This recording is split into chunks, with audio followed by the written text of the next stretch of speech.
اینجا کشور همون خیلی است ما را میکشن ما در سر هفته باید اینه با پراتی کنیم 17,000 برای مرتب زمان باید این پراتیه کنی دو دوست است کنی عدالت این بیچاره رو گردنی برادر شکوری دیا گردن هم میکنن وقتی شکوری میکنه ترمات کسی بابتی هم نمیست نکن ضرور اومدی یک قدرم توجه رو دولم کم به من کم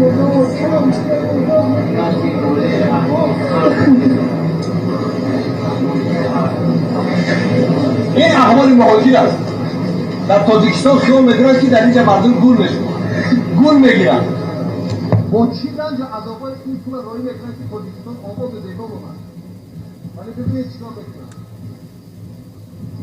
کنی پشتیبان کنی حاکمی که صدا بلند کند کنی نفری که آواز بلند کند برای دفاع از شهروند تاجیکستان کنی نیست مرتب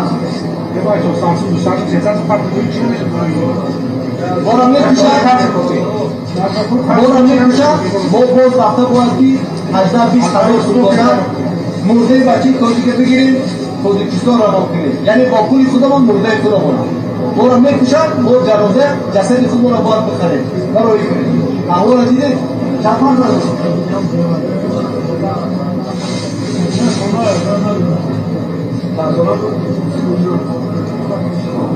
Tacikistan şurada. Say barbarı faşizm yok kres montanlar Rusu. Namiga namoyanda Tojiko. امروز رئیس جمهوری تاجیکستان در همینجا است این قربانی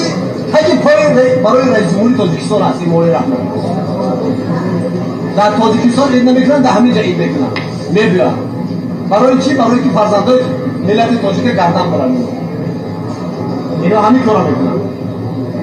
من یک هفته شد کنی سفارت کنی کنسولی کنی حکومت تاجیکستان چرا صدا بلند نمیکنن خورشیده سلطان و دخترچه 9 ساله رو در سنت پترزبورگ گردنش رو بریدن 9 کار زدن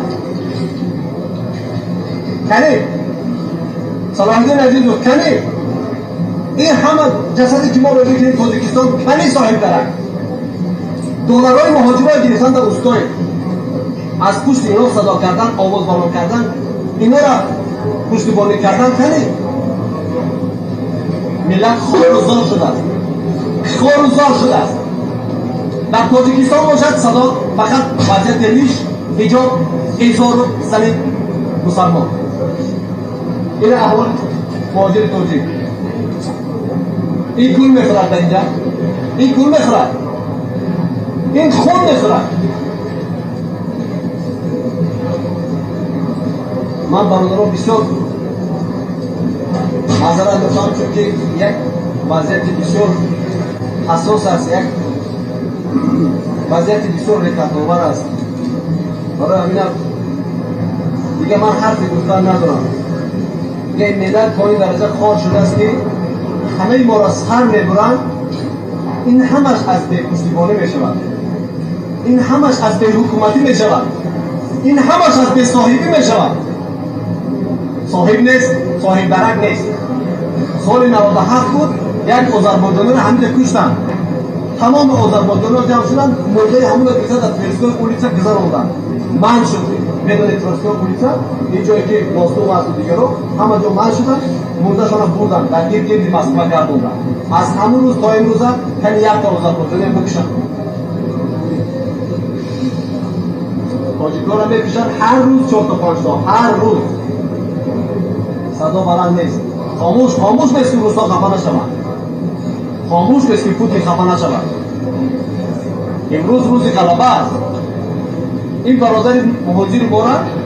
قربانی پیش پای رئیس جمهور رحمان کردن اینا با فاشیست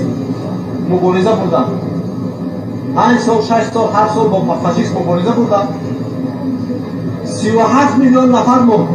در این جنگ من جمله 100,000 از شهروندان توجیکستان با پدرای ما و شما این توفه است